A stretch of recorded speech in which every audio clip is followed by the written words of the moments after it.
Hello दोस्तों, स्वागत है आपके अपने यूट्यूब चैनल इन्फॉर्म राज पे। दोस्तों, बीएड एंट्रेंस एग्जाम प्रिपरेशन की रिगार्डिंग ये हमारा 10th वीडियो है, तो प्लीज़ वीडियो को पूरा देखिएगा ताकि आपको सारे क्वेश्चंस अच्छी तरह से समझ आ सके। और ये सारे ही क्वेश्चन बहुत ज़्यादा इंपॉर्टेंट है। और जो 11th क्लास है, जो कि इस क्लास के ठीक 1-2 घंटे बाद अपलोड हो जाएगी, उसके अंदर मैंने रीजनिंग के काफ़ी इंपॉर्टेंट क्वेश्चन करवा रखे हैं, तो प्लीज़ उसको भी ज़रूर देखिएगा ताकि आपको रीजनिंग के कैसे क्वेश्चंस आते हैं, कैसे सॉल्व करना है, वो सब का आइडिया मिल सके आपको। तो चलिए दोस्तों, इस वीडियो को शुरू करते हैं। देखो, सबसे पहला क्वेश्चन है, मानव महिला में सबसे बड़ा सेल कौन सा है? ध्यान रखना, यहाँ पे आपसे पूछा गया है ह्यूमन फीमेल के अंदर लार्जेस्ट सेल कौन सा है, तो इसका करेक्ट आंसर होगा फीमेल एग। बढ़ते हैं अगले क्वेश्चन की तरफ। सेकंड क्वेश्चन हमारा, लाइट वेव क्या है? लाइट वेव, जो लाइट वेव होती है, प्रकाश तरंगे होती है, उसे हम क्या कहेंगे?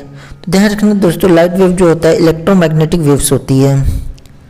बढ़ते हैं अगले क्वेश्चन की तरफ, थर्ड क्वेश्चन की तरफ। थर्ड क्वेश्चन हमारा 8 और 16, यहाँ पे आप देख सकते हैं, यहाँ पे सबके जो एटॉमिक नंबर है वो क्या है, सेम है, लेकिन जो मास है वो सबका अलग अलग है। यहाँ पे आप देख सकते हैं सबका मास क्या है, अलग अलग है। तो ऐसे नंबर्स को क्या कहा जाता है? ऐसे इस टाइप के जो होते हैं उन्हें क्या कहा जाता है? तो ध्यान रखना दोस्तों, ऐसे को आइसोटॉप्स कहा जाता है, आइसोटॉप्स। वही अगर यहाँ पे अगर मान लो इनके एटॉमिक नंबर अलग होते, मास सेम होते, तो ऐसी सिचुएशन को आइसोबार्स कहा जाता है। फोर्थ क्वेश्चन है, एज ऑफ फॉसिल। फॉसिल की एज को पता लगाने के लिए, डिटरमाइन करने के लिए जो कार्बन डेटिंग की जाती है, उसमें कार्बन के कौन कौन से आइसोटॉप्स होते हैं?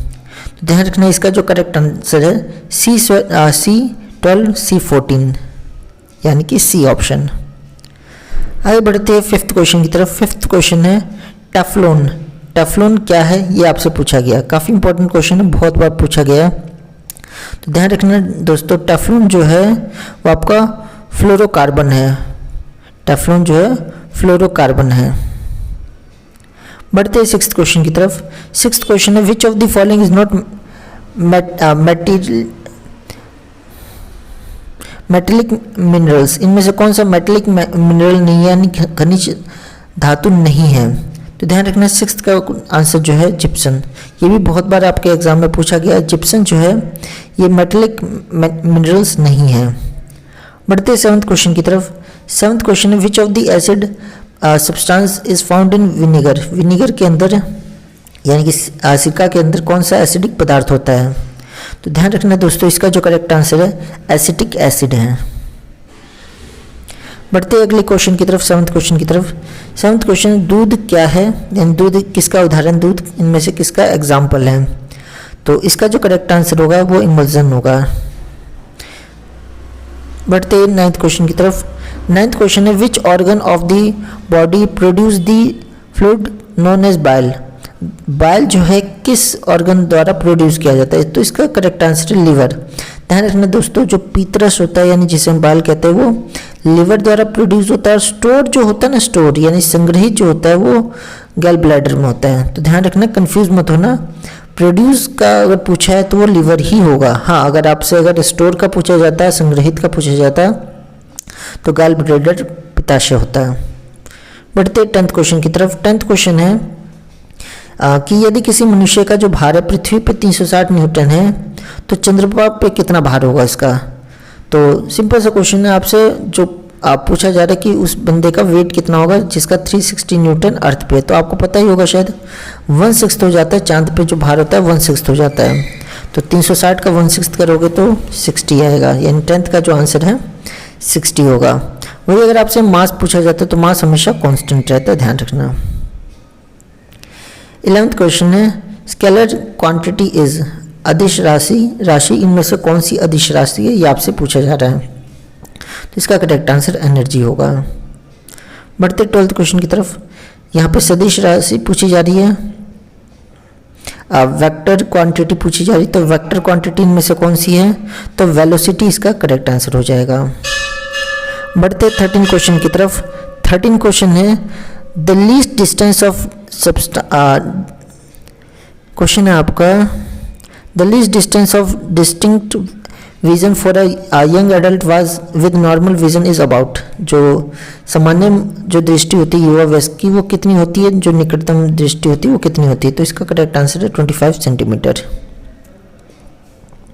बढ़ते हैं 14th क्वेश्चन की तरफ। फोकल लंबाई जो है 10 सेंटीमीटर किसी दर्पण की, तो उसकी प्रकृति आपसे पूछी है। तो ध्यान रखना, अगर किसी भी दर्पण यानी किसी भी मिरर की अगर आपको फोकल लेंथ पॉजिटिव में दे रखी है, किसी भी दर्पण की यानी कि मिरर की, यहाँ पे देख सकते हैं मिरर की, अगर फोकल लेंथ पॉजिटिव में दे रखी, काफ़ी इंपॉर्टेंट है, ध्यान सुनना, पॉजिटिव में दे रखी तो वो कन्वेक्स होगा। क्या होगा? कन्वेक्स होगा। लेकिन अगर ये नेगेटिव में दे रखी होती तो कनकेव होता। और ध्यान रखना एक और चीज़, अगर इसकी जगह लेंस होता तो उल्टा हो जाता है। लेंस में अगर पॉजिटिव है तो कनकेव होगा और नेगेटिव है तो कन्वेक्स होगा। ये चारों बातें आपको ध्यान रखनी है।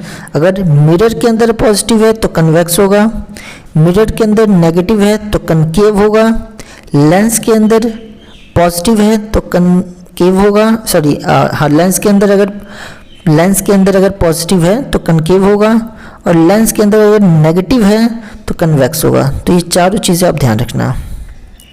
बढ़ते हैं 15th क्वेश्चन की तरफ।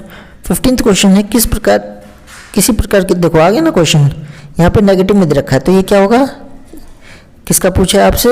मिरर का पूछा है, दर्पण का पूछा है और ये नेगेटिव में, तो इसका कनकेव आंसर हो जाएगा। बढ़ते अगले क्वेश्चन की तरफ, 16th क्वेश्चन की तरफ। 16th क्वेश्चन है the focal length of a spheric mirror of radius of 30 centimetre, जो इसका रेडियस जो 30 मीटर है, यानी कि गोलाकार दर्पण है, उसका फोकल लेंथ जो है आपको 30, जो फोकल लेंथ की जो त्रिज्या है वो आपको 30 सेंटीमीटर दे रखी है। ठीक है, तो इसका जो करेक्ट आंसर हो जाएगा आपका हाफ हो जाता है, ध्यान रखना। तो इसका जो करेक्ट आंसर है आपका 15 हो जाएगा। बढ़ते अगले क्वेश्चन की तरफ। एक अपरासी दर्पण है, यानी कि डाइवर्जिंग मिरर किसे कहते हैं? डाइवर्जिंग मिरर कौन है इनमें से? तो ध्यान रखना, जो डाइवर्जिंग मिरर होता है वो कन्वेक्स होता है, क्योंकि कन्वेक्स आपको पता है इस टाइप का होता है, यहाँ से पेंट होता है और यहाँ पे जो है जो रे है प्रकाश वो पड़ती है, तो प्रकाश पड़ने के बाद वो डिफ्लेक्ट हो जाती है, डाइवर्ज हो जाती है, इसलिए इसे अपसारी दर्पण भी कहा जाता है। तो इसका जो करेक्ट आंसर है कन्वेक्स होगा।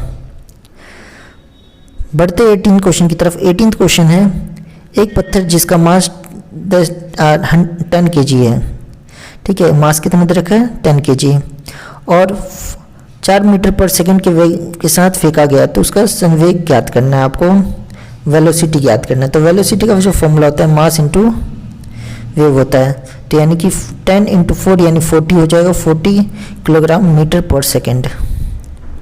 बढ़ते अगले क्वेश्चन की तरफ। बल का गुणनफल क्या है, यानी कि फोर्स का प्रोडक्ट क्या होता है? The product of force is, तो इसका जो करेक्ट आंसर है मास इंटू वेलोसिटी एक्सेलरेशन हो जाएगा, मास एंड एक्सेलरेशन। बढ़ते 20 क्वेश्चन की तरफ। कैल्शियम कार्बोनेट पर पानी डालने पर निम्नलिखित में से कौन सी गैस प्रोड्यूस होती है? अगर कैल्शियम कार्बोनेट पर अगर पानी डाला जाए तो कौन सी गैस प्रोड्यूस होगी, ये आपसे पूछा जा रहा है। तो इसका जो करेक्ट आंसर है वो आपका एसिटिलीन हो जाएगा। तो इसका करेक्ट आंसर एसिटिलीन है। तो आई होप दोस्तों आपको ये 20 के 20 क्वेश्चन समझ आ गए होंगे, और ये 20 के 20 क्वेश्चन काफ़ी ज़्यादा इंपॉर्टेंट क्वेश्चन है, इन्हें आप अच्छी तरह से प्रिपेयर कर लीजिए। और इस वीडियो के बाद 1-2 घंटे बाद आपको 11th क्लास की वीडियो मिल जाएगी, जिसमें मैंने रीजनिंग के क्वेश्चन करा रखे हैं, तो प्लीज़ उसको भी ज़रूर देखिएगा, ताकि आप रीजनिंग के क्वेश्चन का आइडिया मिल सके कि किस टाइप के क्वेश्चन आते हैं आपके एग्जाम में और उन्हें कैसे टैकल करना है। तो दोस्तों ये पूरी वीडियो थी 10th क्लास की रिगार्डिंग। अगर आपको वीडियो अच्छी लगी तो प्लीज़ लाइक कर दीजिए, अपने दोस्तों से ज़रूर शेयर कीजिए, और ऐसी इन्फॉर्मेटिव वीडियो के लिए आप हमारे चैनल को सब्सक्राइब कर सकते हो। थैंक यू दोस्तों।